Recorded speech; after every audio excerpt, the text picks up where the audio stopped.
Divorce lawyers? What's the most outrageous reason someone filed for divorce? My aunt was dating a man who didn't have a job for some time. He was living in her house without paying rent. Later, they got married and were getting ready for their honeymoon. But right before the trip, her new husband said he couldn't go because he needed to take care of his plants at home. That started a big argument. My aunt decided to go on the honeymoon with her sisters instead. When she came back, she told him to move out of her house. He refused to leave. She tried to call the police for help, but the man started live streaming on social media, saying he was being treated unfairly. The police told my aunt they couldn't really remove him and that she had to go through a legal process after filing for divorce. So, he ended up staying in her house with his plants for about 3 months until everything was finally settled. Next story, I work as a paralegal, and I've seen many unusual divorce cases. Divorce can really bring out the worst side of people. Out of all the ones I've seen, this story stands out the most. At my last firm, we handled different kinds of legal work, including wills. An older couple came in. They were in their late 70s to early 80s, married for around 40 years, and had even divorced and remarried once before. The husband wanted to make a will that secretly gave everything to his kids, without his wife knowing. He asked us to make 2 wills. One fake one that he'd sign in front of her, and a real one he'd sign later. But he made one big mistake. He accidentally copied his wife on the email explaining the whole plan. 2 weeks later, he called and said he wanted to file for divorce instead. Bonus story. A past client was very upset that his wife had been unfaithful. She wanted a simple, peaceful divorce and wanted to hire my boss because she knew he was a really good lawyer. The husband found out, pretended to agree, and called us 2 days before his wife could. He said, "I don't care how much it costs. I just want to hire your boss before she can." He paid first, so he won that little battle. Next story. I've noticed an interesting pattern at work. A lot of young men come in for divorce consultations with their mothers. During the meeting, the mother usually does almost all the talking, and it quickly becomes clear who actually wants the divorce. When that happens, I'll kindly ask the mother to wait in the lobby so I can talk to her son alone. Most of the time, he admits he's only there to make his mom happy and doesn't really want the divorce himself.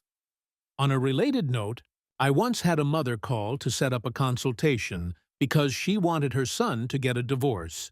I had to politely explain that's not how divorces work.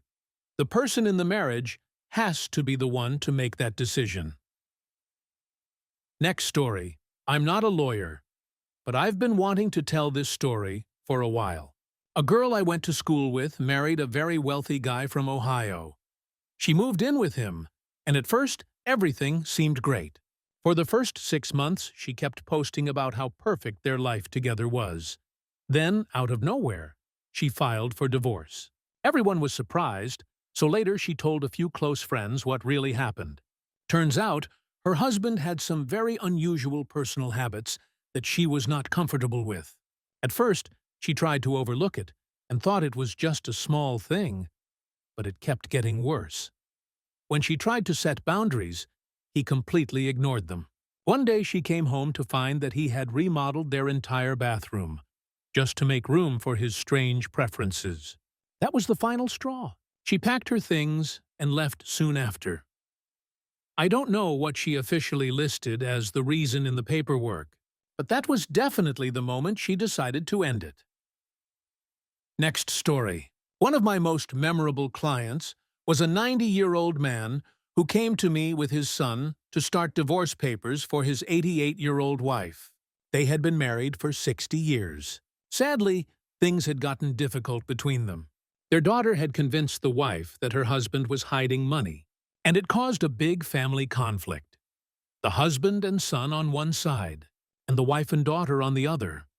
When we went to their first court hearing, my client arrived wearing an old-fashioned pinstripe suit and a fedora from the 1950s. He had worked as a farmer his whole life, and you could tell this was the one good suit he'd owned for decades. He was gentle, soft-spoken, and very kind. Partway through the case, I had to hand it off to another lawyer because I was moving to a different country. But I later heard that the divorce was finalized, and things were finally settled. Next story. I once represented a woman who worked in the online entertainment industry.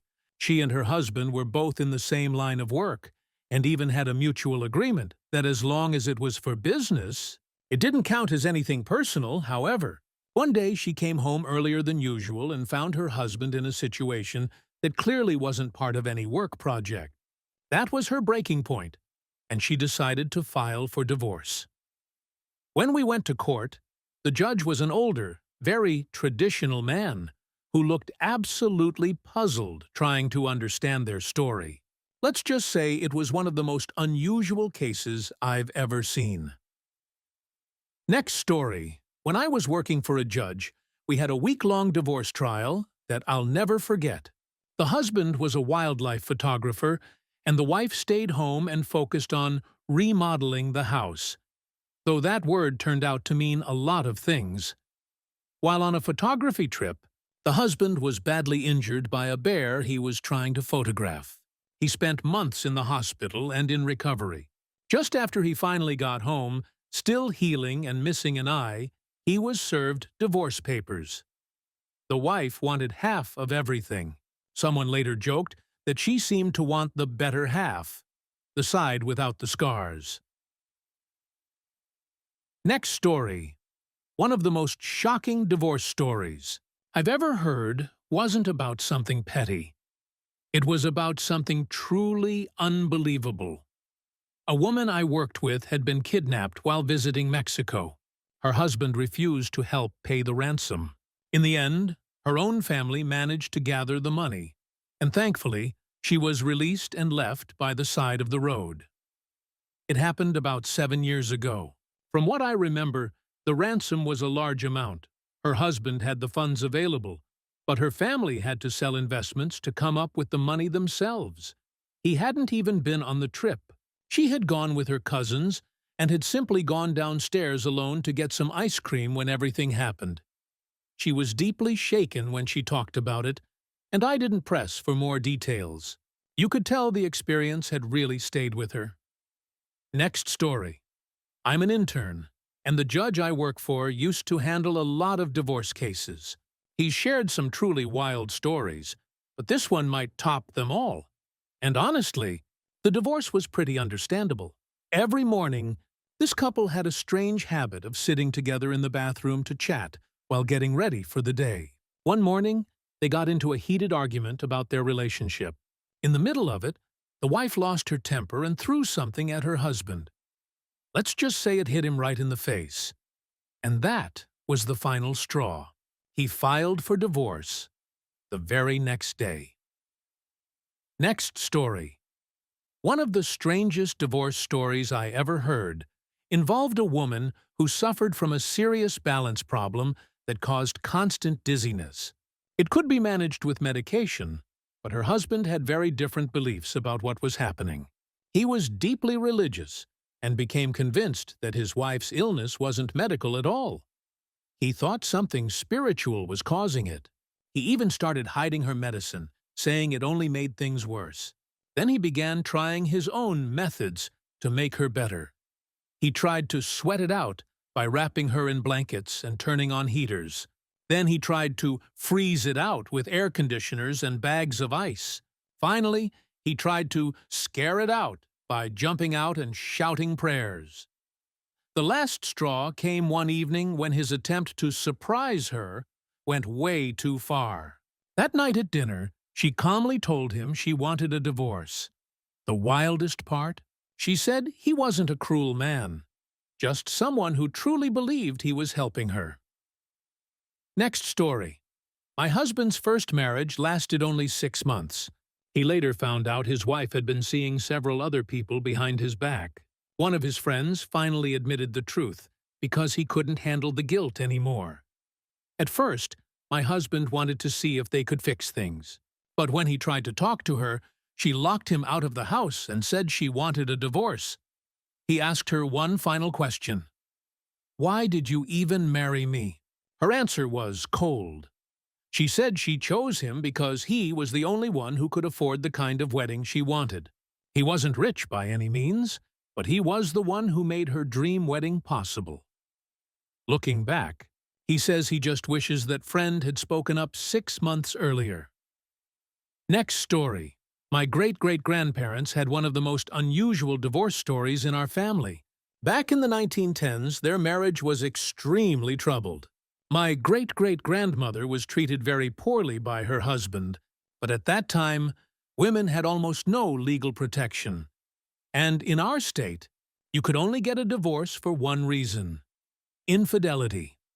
She tried to leave him several times, even taking their 8 children and moving away, but he would always find them and bring them back. Because they were still legally married, she had no real way to keep him away. Finally, she came up with a plan. She moved in with another man and made sure everyone in town knew about it. Her goal wasn't romance. She just wanted her husband to be the one to file for divorce so she could finally be free. When he finally did, she signed those papers right away. She couldn't even write her name, just marked an X. It became a huge local scandal at the time, especially in their very traditional community, but she finally got what she needed: a legal way out and a chance to start a safer life for herself and her children. Next story. One of my former clients was actually the outrageous one, and honestly, I felt terrible for his wife. He had a form of obsessive behavior that showed up mostly around money. Every single expense became a big deal. He was so focused on saving that he made life at home almost unbearable. He refused to drive anywhere he didn't absolutely have to, since it would wear down the car. He cut everyone's hair himself to avoid paying a barber, and he never allowed the family to eat at a restaurant or go to the movies. But the strangest part? He carried a single roll of toilet paper everywhere. And before anyone in the family could use the bathroom, they had to ask him for a piece. He would only hand out one square at a time.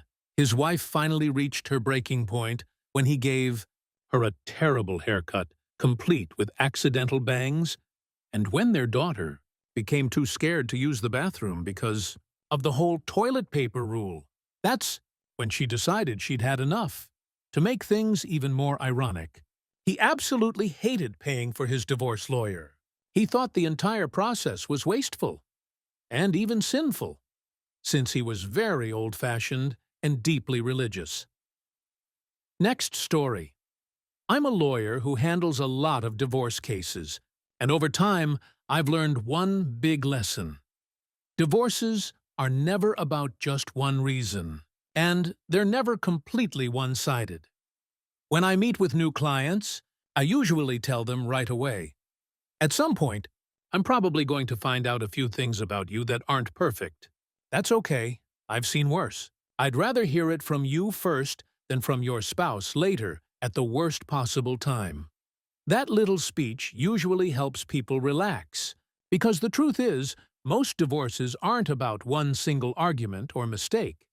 That's just the final straw after a long list of problems.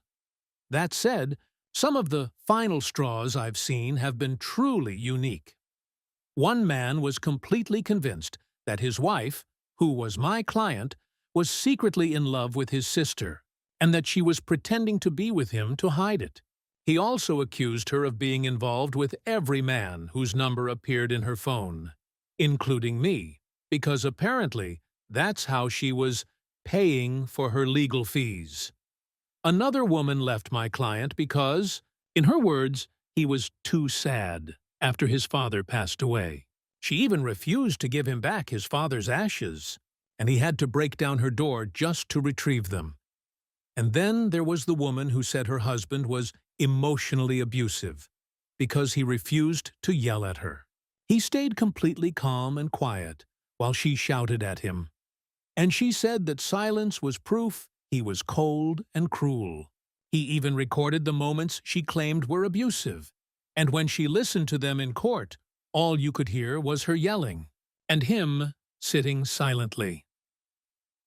Next story. This isn't the wildest divorce case I've seen, but it was definitely one of the funniest. I had a client who ended up spending about 20 extra hours in legal fees because he and his ex-wife couldn't agree on how to divide their Star Wars collection. They had already settled everything else: custody, child support, even the house. But the Star Wars memorabilia was the one thing that took them all the way to trial. The judge eventually decided to split it in the most frustrating way possible. She gave each of them half of what they wanted, mixed up the rest, and even broke apart some of the collectible sets. Later, the judge admitted at a legal conference that she did it on purpose. She said if they were going to argue like kids, she would treat them like kids. The funniest part? The collection was worth over $100,000. Not exactly children's toys. Neither of them wanted to appeal, and honestly, there wasn't much legal ground to do so anyway. Next story, I used to work at a general law firm, and across the hall from me was a family law attorney. He was a great lawyer, but every single day I'd hear him raising his voice on the phone with clients. One day, I asked him why he put up with such a stressful job. He laughed and said, "There's one main section of the law you need to know, a bit of basic court procedure, and that's it. The work isn't too hard, and honestly, family lawyers make really good money for handling all the drama that comes with it." He wasn't exaggerating. I'd often hear him say things like, "Don't go over there. I'm telling you not to go there. If you do, I can't represent you anymore. And when you end up in trouble, don't call me." This was in a pretty upscale neighborhood, too. Most of his clients weren't dealing with serious problems. It was stuff like an ex dropping the kids off 4 minutes late or taking them to the wrong restaurant. People would get angry and demand to get even, and that's when he'd come into my office for a breather. One weekend, a client somehow got his personal cell number and called him on a Saturday night with what he called an emergency. Turns out, his ex had taken the kids to the pool without asking first.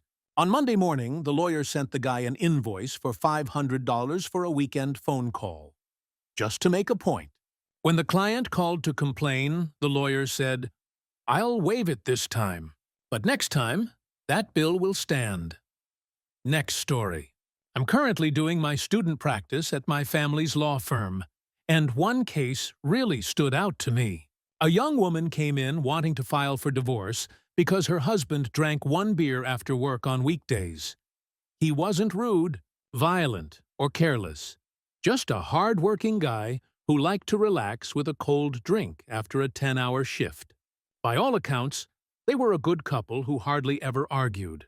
Turns out, her friends had been telling her to write down every little thing her husband did that annoyed her, and to read it every day, just to remind herself why she should be upset. My mom, who's a lawyer, gently explained that her husband's behavior was completely normal and harmless, and that maybe she needed new friends, not a new marriage. Next story. This wasn't the most outrageous reason for divorce, but it definitely had some outrageous behavior. One of the saddest cases we were asked to handle involved a woman in her 50s. Her husband had completely given up on taking care of himself. He was very overweight, had already gone through several major heart surgeries, and still refused to make any changes. He spent his days smoking, drinking, and watching TV, even after doctors warned him that he might not have much time left if he didn't turn things around. His response? He said they didn't know what they were talking about. Meanwhile, his wife was doing incredibly well. She earned a 6-figure salary and made another $10,000 a month from her hobby alone. Over time, watching her husband self-destruct wore her down completely. She lost all respect, affection, and hope for him. To make things worse, he often accused her of being unfaithful, even though he had been unfaithful himself in the past, and had a long history of wasting money. Things got worse after she lost over 200 pounds through diet and exercise. His jealousy grew, and so did the arguments. She finally decided to file for divorce. One of her requests was that he keep her as the beneficiary on his life insurance, and she was confident he'd agree once she talked to him. But then, one day, she sent an email asking us to stop the divorce. Not because they were getting back together, but because he refused to keep her on his life insurance policy if they divorced. She decided to stay married so that when he eventually passed, she'd still receive the benefits. We've seen other unbelievable cases, too. One man tried to delay his divorce as long as possible after learning his elderly wife was terminally ill, just so he wouldn't lose part of his estate if she passed away first. And another case started peacefully. Both sides had agreed on everything: property, custody, and the terms of separation. But then the husband changed his mind out of pure spite. He suddenly wanted to undo the agreement, take everything from her, and even fight for full custody, all because she told him no when he wanted to pick up their child a day earlier than planned. Next story. I'm a divorce lawyer in London, and one case I'll never forget involved a man whose life took quite a wild turn. He occasionally used recreational substances, and his supplier happened to live in the same apartment building. One day, he went downstairs to pick something up, but when the door opened, he heard a familiar voice inside. It was his wife.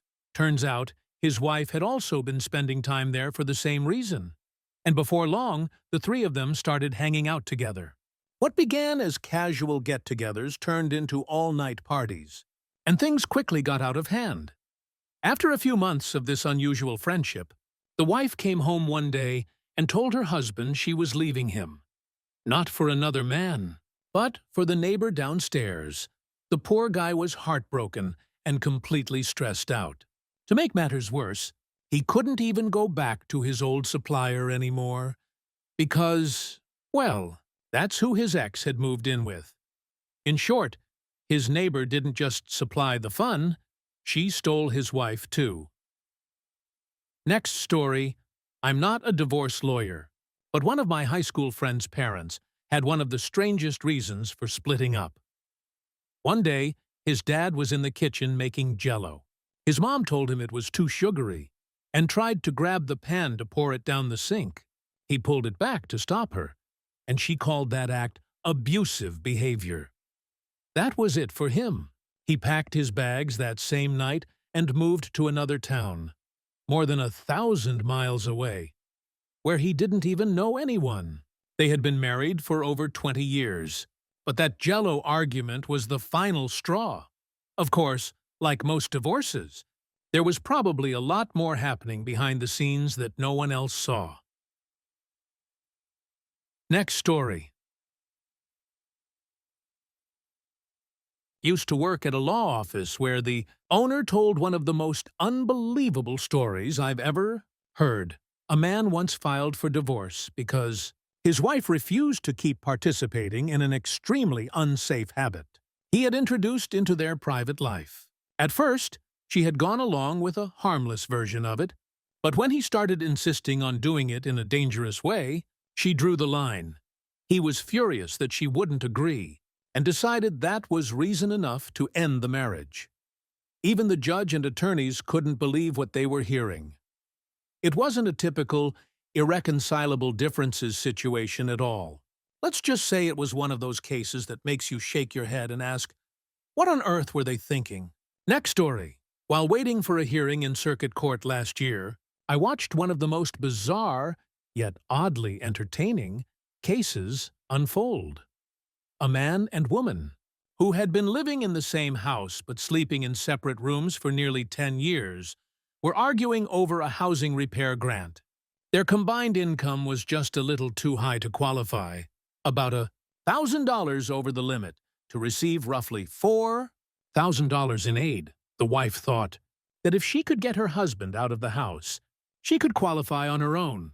So instead of finalizing their divorce, she filed a motion to have him officially removed from the property. When the hearing started, she actually did very well. She spoke clearly, asked relevant questions, and followed courtroom procedure for about 45 seconds. Then things went completely off the rails. She began scolding her husband on the witness stand, calling him a heavy drinker and complaining that his pile of empty beverage cans was causing her emotional distress. Apparently, only the cans from alcoholic drinks were the problem. The soda cans were fine. The judge quickly stepped in and told her to calm down, but she kept losing her composure and nearly ended up in contempt of court. Next story. I first became interested in online scams because of a case from a lawyer I used to work with. He represented a woman whose husband filed for divorce after she got caught up in a romance scam that began as a pen pal friendship. Their marriage was already unusual. They'd been together for about 30 years, but lived mostly separate lives. Then she started writing letters to someone claiming to be a high-ranking officer stationed overseas. It followed the classic scam pattern. They grew close, she fell in love, and soon he began asking for money so he could return home. Over the next 8 months, she sent him around $70,000. Even after being shown clear proof that the whole thing was fake, she refused to believe it, and even sent another $8,000 the very next day. When the case went to court, the judge ruled that she owed her husband the same amount she had given away, dollar for dollar, and placed an order to stop her from transferring any more of their shared funds. The saddest part? She still wanted to appeal the judge's order and speed up the divorce so she could marry the scammer she'd never actually met. That's when the lawyer finally ended the case. Next story. I've handled quite a few unusual divorce cases over the years, but some of them have really stayed with me. In my very first case, my client filed for divorce claiming her husband had mistreated her. As the case went on, it became clear that her story wasn't true. She had made the claims to gain an advantage in custody. The real reason she wanted the divorce turned out to be something completely unexpected, involving a person the couple had once helped out. When she began making false accusations to damage her husband's reputation, I decided I couldn't represent her anymore and withdrew from the case. Another case I worked on ended because one partner's private behavior crossed moral and legal boundaries, and the other partner finally decided to walk away for good. It was one of the most disturbing stories I've ever come across in family law. Then there was a third case that began as a simple argument but escalated into something genuinely frightening. My client was a young woman married to a much older man who became increasingly controlling and threatening. After one particularly serious incident that put her family in danger, she finally found the courage to leave and rebuild her life. Next story.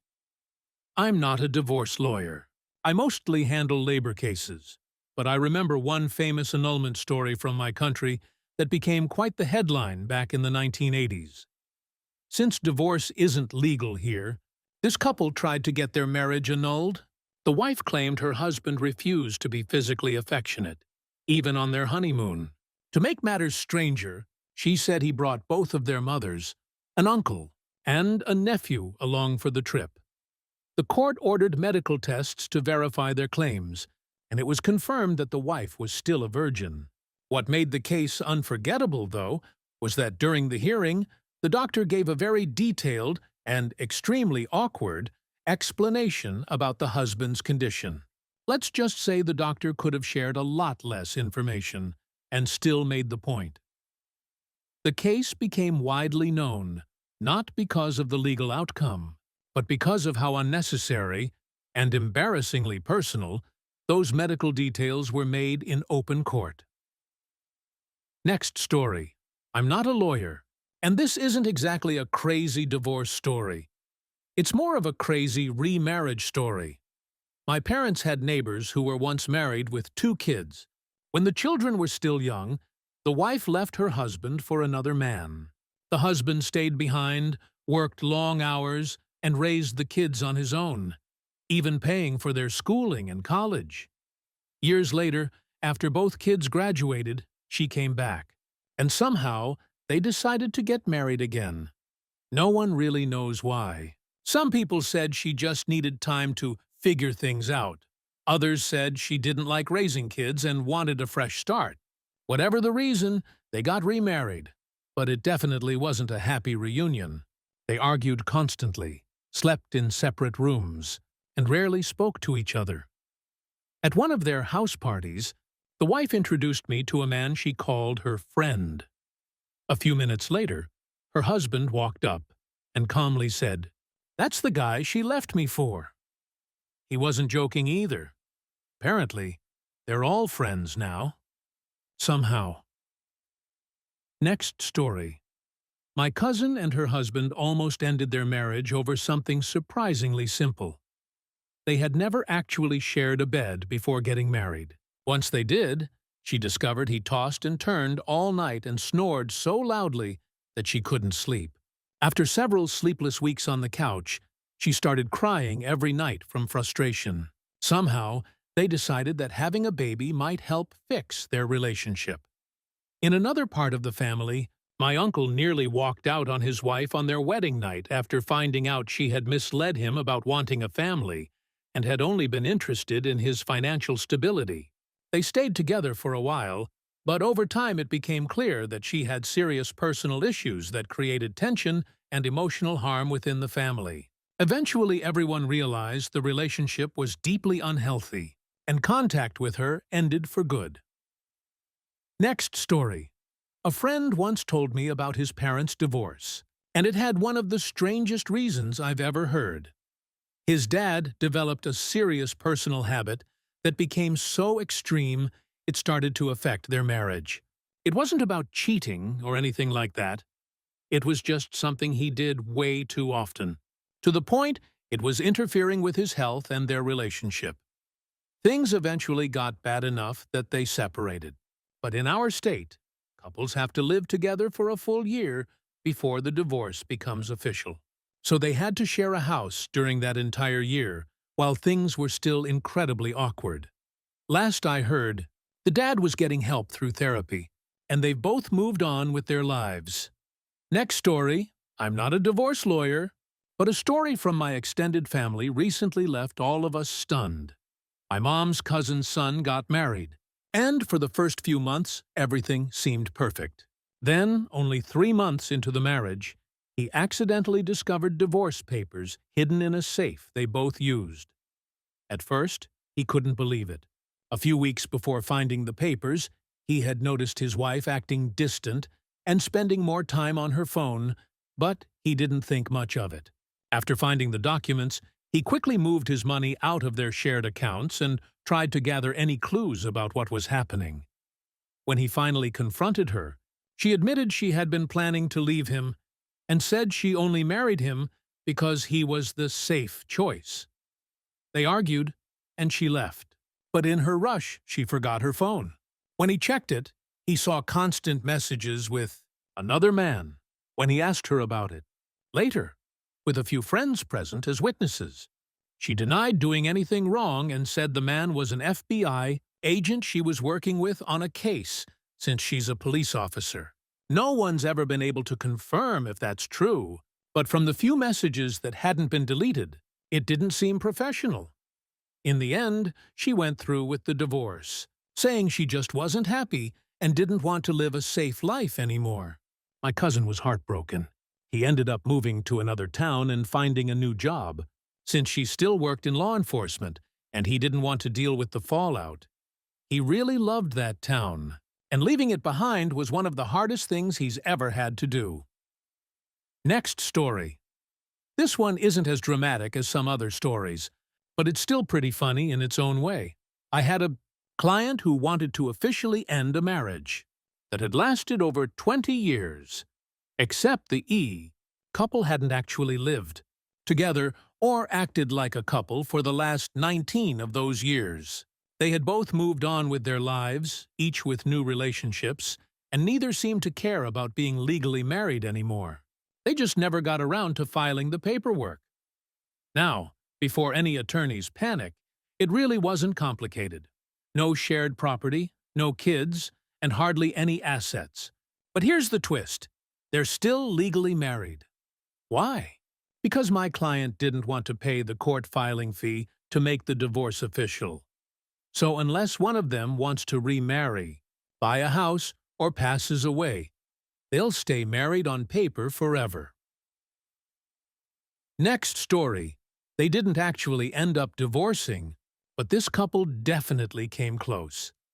The husband's mother-in-law was very involved in their lives, so much so that she eventually insisted on moving in with them.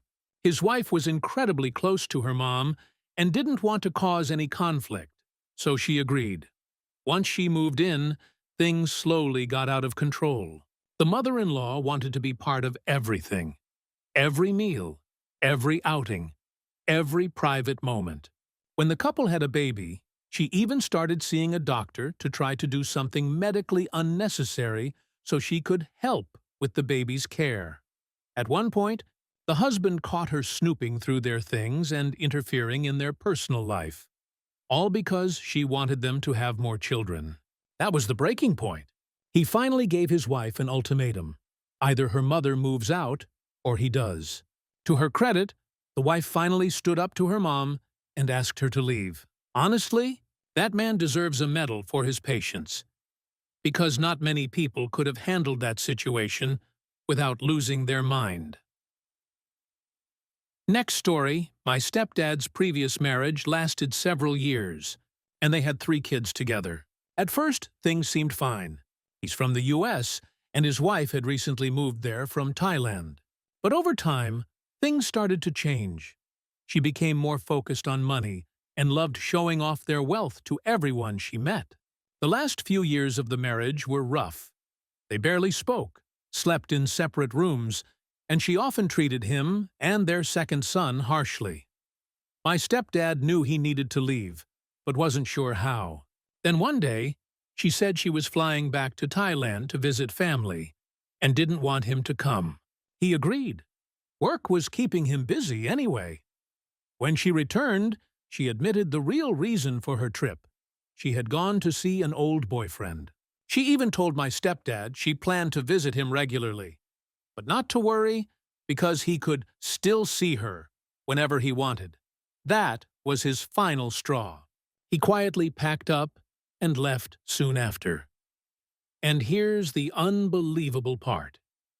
Years later, she started talking to someone online claiming to be a doctor in the military.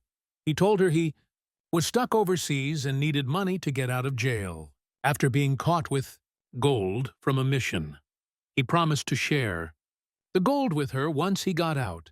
Safe to say, that story didn't have a happy ending either. Next story.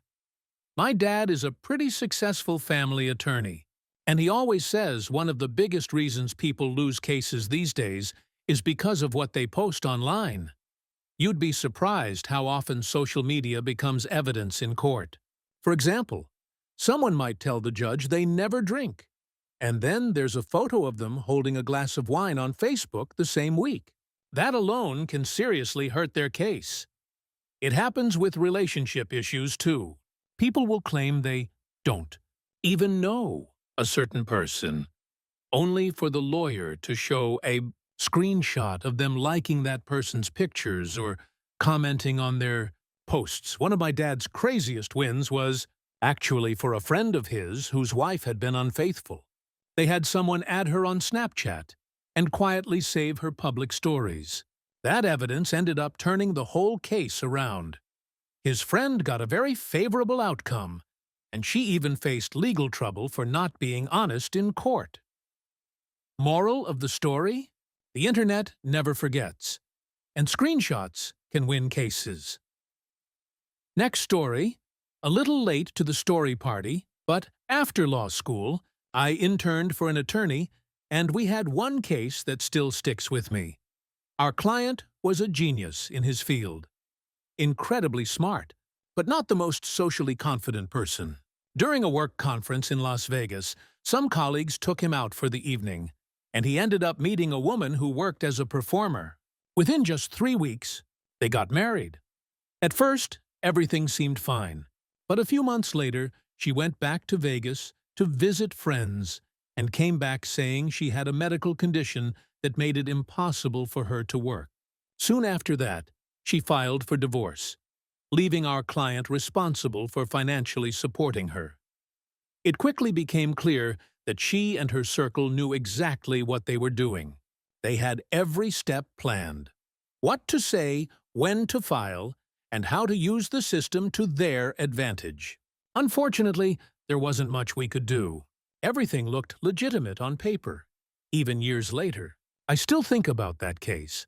It was one of the most frustrating examples of how smart good people can get taken advantage of by someone who knows how to play the system.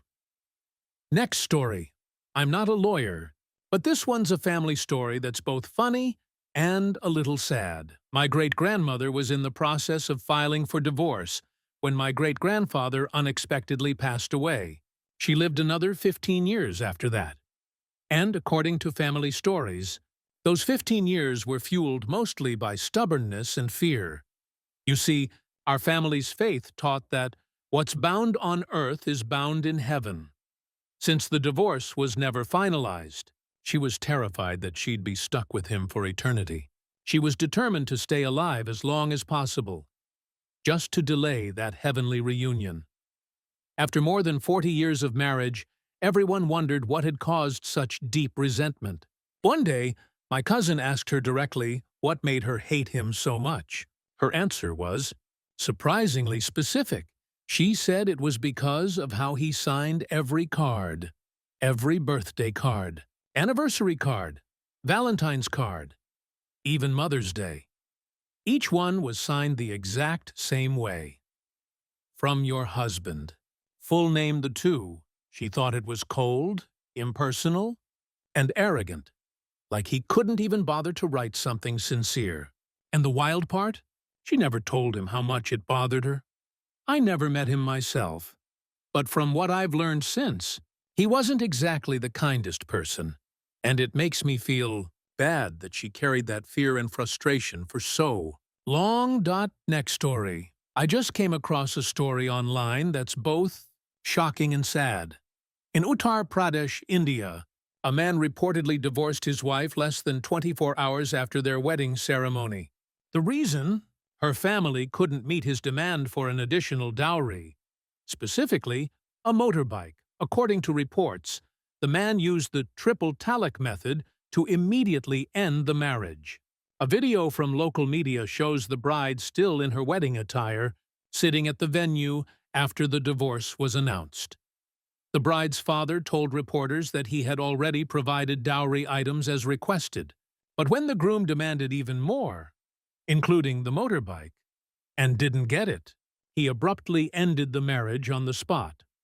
Local police have since registered a case against the groom and his family, and the story has caused a wave of outrage online, with many calling it another tragic example of greed and outdated traditions hurting innocent people.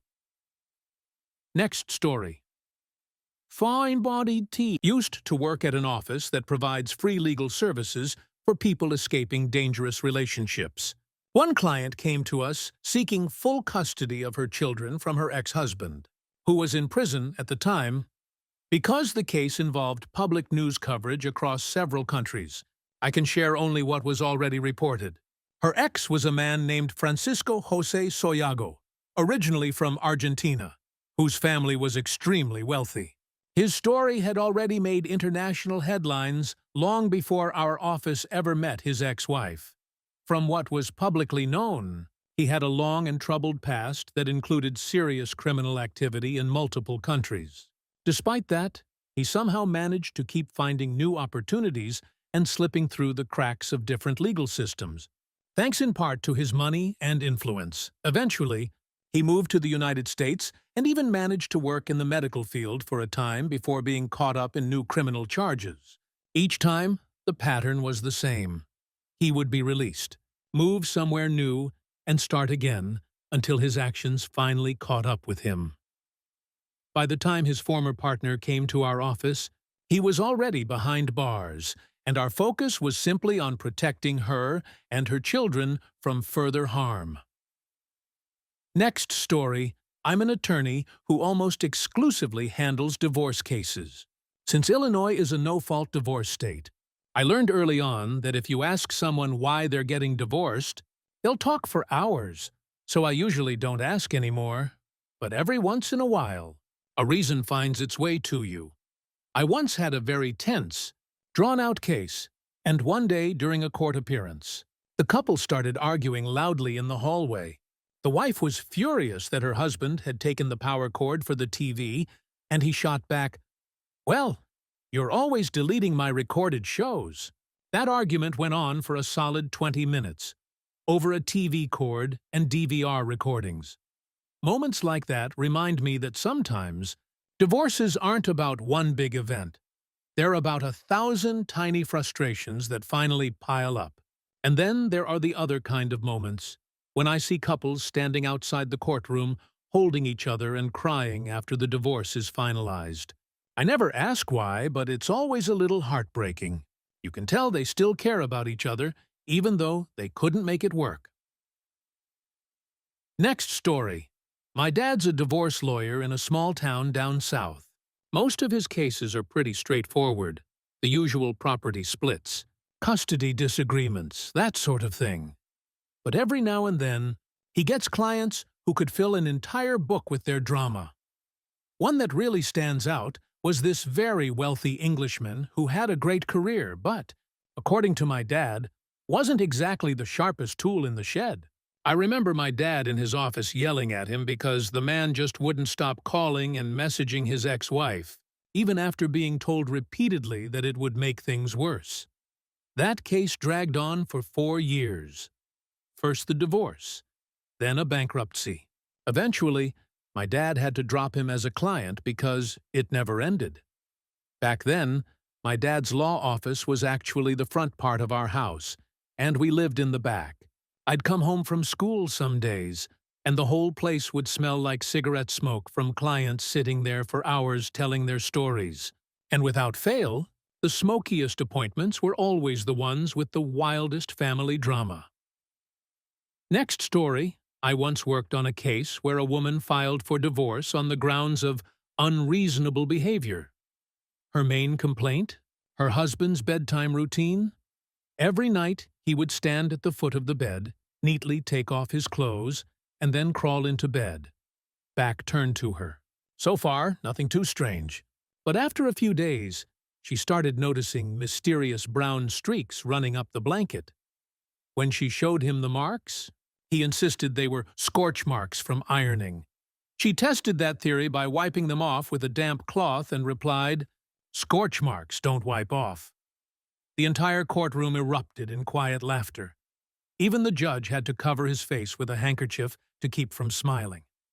As the case went on, it came out that the husband was quite frugal to the extreme.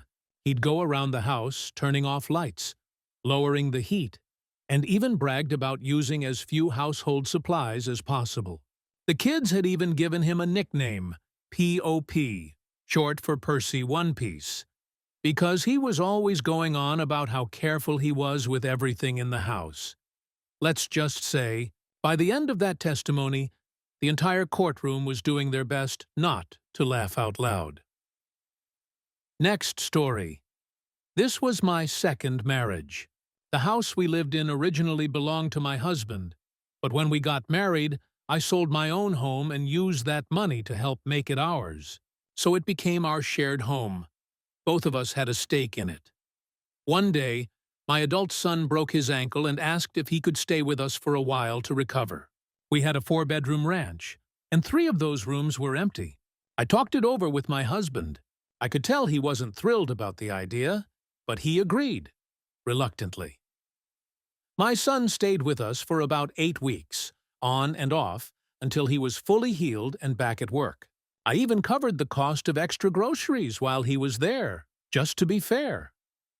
Then, the very next day after my son went back to work, my husband filed for divorce. No conversation, no warning, no attempt to talk it through. He simply went to a lawyer and filed. after everything we'd built together. That was it. Next story. I'm a lawyer who handles family cases, and while I haven't seen anything quite as wild as some of the stories online, I do have a few strange ones from my university days in the UK. In the UK, you need solid legal grounds to file for divorce, and some of the reasons I came across were truly unique. One man was obsessed with home improvement projects. The problem? He never actually finished them. There were no proper windows or doors in the house for years. Imagine living with small children in a constant draft. The court actually accepted that as a valid reason for divorce. Then there was a woman who had been taken by her boyfriend and his family to what she thought was just a cultural celebration. It turned out later that it was actually a marriage ceremony, and she had unknowingly been made his wife. And of course, there was the case of severe hoarding, so bad that it completely took over the family home. But honestly, most cases are less dramatic. Usually it's about custody or financial support, and trying to keep emotions in check. I've had to shout more than once, "Don't go there! Don't call her! Don't show up!" Because people get emotional and forget how much damage that can do to their case. One of my most composed clients actually taught me a lesson in patience. During the trial, his wife went on a long rant, accusing him of all sorts of things. He just sat there, sweating, fists clenched under the table. But he stayed silent. Because he kept his cool, we won. She lost her temper and made mistakes in court. I'll finish with a bit of humor. A classic divorce joke. A wife tells the judge she wants a divorce because her husband doesn't love her anymore. The judge turns to the husband and asks if that's true. The husband says, "No, I love her. I just don't say it every day." The wife starts crying, saying, "He never tells me he loves me." The husband sighs and says, "I told you I loved you 15 years ago when we got married. If that ever changes, I'll let you know." Next story. I once worked for a law partner who handled a truly unbelievable divorce case. Right before a custody hearing, the client quietly pulled my boss aside and said, "There's something you should know before we go in." What he confessed was, let's just say, something deeply inappropriate involving animals. Nothing criminally graphic in court, but disturbing enough that it could have changed the case entirely. Moments later, the opposing lawyer, a very old-school type, hurried across the hallway, red-faced and whispering, "My client just told me something awful your client's been doing." Without missing a beat, my boss calmly replied, "Yes, but never in front of the children." Even in a courtroom setting, you could feel the air freeze for a second before everyone tried to pretend they hadn't heard the exchange. It was one of those moments that perfectly sums up the unpredictable, sometimes absurd world of family law. Next story. I'm not a lawyer, but I once witnessed something unforgettable while sitting in a bank. An elderly couple walked in.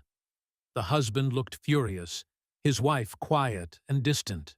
He marched up to the counter and demanded that the bank staff split the money in their shared account because, as he loudly announced, they were getting divorced. He explained that his wife had dementia and, according to him, wasn't capable of driving safely anymore. He said he wanted to separate his money so that if she caused an accident, he wouldn't be held financially responsible.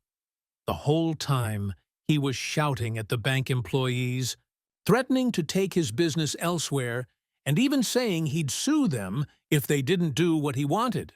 Meanwhile, his wife just stood there silently, answering softly only when spoken to. Eventually, the man stormed out in anger. And the most heartbreaking part? He handed his wife the car keys and made her drive him home, saying he didn't want to walk everywhere.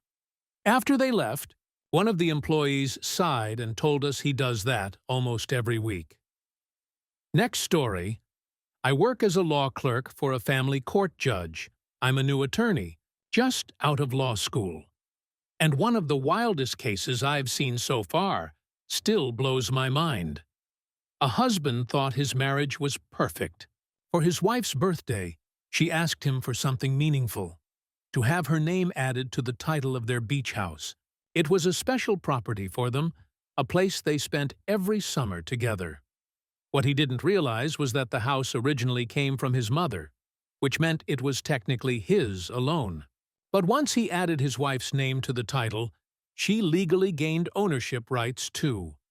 1 week later, she filed for divorce, and it turned out she had already been seeing someone else for months. Looking back, there were plenty of warning signs: sudden lifestyle changes, distance, and secrecy. But he never suspected a thing. What happened next was even more unbelievable. Before the divorce case, there was a separate fraud trial to decide who owned the house. The jury sided with the husband, but then her attorneys filed a motion, and the judge overturned the verdict, meaning she ended up getting the house. It was one of the rarest outcomes I've ever seen in court, and even my supervising attorney said he'd never witnessed anything like it since. Next story. I'm not a lawyer, but a few years ago, one of my co-workers went through a pretty unbelievable divorce. His wife got heavily involved in one of those multi-level marketing companies that sold leggings and clothes online. I think it was LuLaRoe or something similar. At first, it just seemed like a hobby, but it quickly spiraled out of control. She drained all of their savings, including their son's college fund, to invest in her new business. Somehow, that wasn't even the final straw. One day, their teenage son injured his shoulder playing football and had to get surgery. While he was in the hospital recovering, still hooked up to equipment and resting, his mom decided it was the perfect time to host a live stream sales party on Facebook, right there in the hospital room. Laptop out, camera on, with her recovering son visible in the background. Her husband walked in during the stream, saw what was happening, and immediately said he wanted a divorce. Thankfully, the son was asleep through the whole thing. But can you imagine? You go in for surgery, wake up, and your parents' marriage is over. All because of a live sales video. Next story. My parents are currently going through a divorce. And while it's not as dramatic as some of the stories out there, it's definitely one of the most frustrating situations.